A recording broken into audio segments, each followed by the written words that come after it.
আসসালামু আলাইকুম ওয়া রাহমাতুল্লাহ। ওয়ালাইকুম আসসালাম ও রহমতুল্লাহ। আপনি কেমন আছেন? আশা করি ভালো আছেন। আলহামদুলিল্লাহ, আপনি কেমন আছেন? আমি ভালো আছি আলহামদুলিল্লাহ। আপনার যাত্রার প্রস্তুতি কেমন চলছে? সবকিছু ঠিকঠাক তো? আচ্ছা, আপনি মিজানুর রহমান আজহারি সম্পর্কে কি জানেন? মিজানুর রহমান আজহারি একটি জনপ্রিয় ইসলামিক বক্তা, যিনি তার বক্তৃতা ও শিক্ষা দিয়ে অনেক মানুষকে প্রভাবিত করেছেন। তিনি সাধারণত তরুণদের মধ্যে খুবই জনপ্রিয় এবং আলোচনা অনেক সময় সহজ ও প্রাসঙ্গিক হয়। আপনি কি তার সম্পর্কে কিছু নির্দিষ্ট জানতে চান? মিজানুর রহমান আজহারির স্থায়ী ঠিকানা কোথায়? মিজানুর রহমান আজহারি আই ঠিকানা সম্পর্কে সুনির্দিষ্ট কোনো তথ্য প্রকাশ্যে পাওয়া যায়নি। তবে তার জন্ম ঢাকা জেলার ডেমরা থানায় এবং পৈতৃক নিবাস কুমিল্লা জেলার মুরাদনগরের পরমতলা গ্রামে। তিনি কোথায় উচ্চশিক্ষা অর্জন করেন?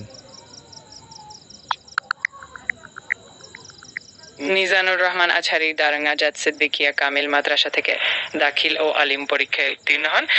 তারপর তিনি মিশরে আল আজহার বিশ্ববিদ্যালয়ে তাফসীর ও কুরআন ভিত্তিক বিজ্ঞান বিভাগে পড়াশোনা করেন এবং পরে মালয়েশিয়া আন্তর্জাতিক ইসলামী বিশ্ববিদ্যালয় থেকে এমফিল ও পিএইচডি ডিগ্রি অর্জন করেন।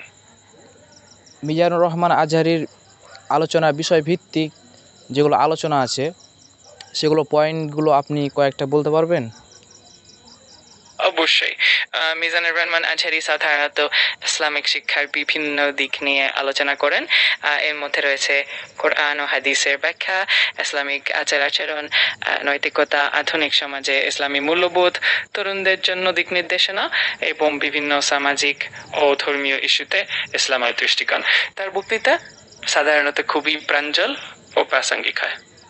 মিজানুর রহমান আজহারি বর্তমানে সারা বিশ্বে কেমন পরিচিত লাভ করেন? মিজানুর রহমান আজহারির আলোচনার স্টাইল এবং সহজ ভাষার কারণে সোশ্যাল মিডিয়ায় খুবই জনপ্রিয়। ইউটিউব, ফেসবুক, ইনস্টাগ্রাম সহ বিভিন্ন অনলাইন প্ল্যাটফর্মে তিনি নিয়মিতভাবে নিজের বক্তৃতা শেয়ার করে, যা সারা বিশ্বের মানুষের কাছে পৌঁছে যায়। এছাড়াও তার ইসলামী শিক্ষার প্রতি আগ্রহ এবং বর্তমান সমাজের বিভিন্ন ইস্যুতে তার দৃষ্টিভঙ্গি তাকে এটি স্বতন্ত্র পরিচিতি এনে দিয়েছে।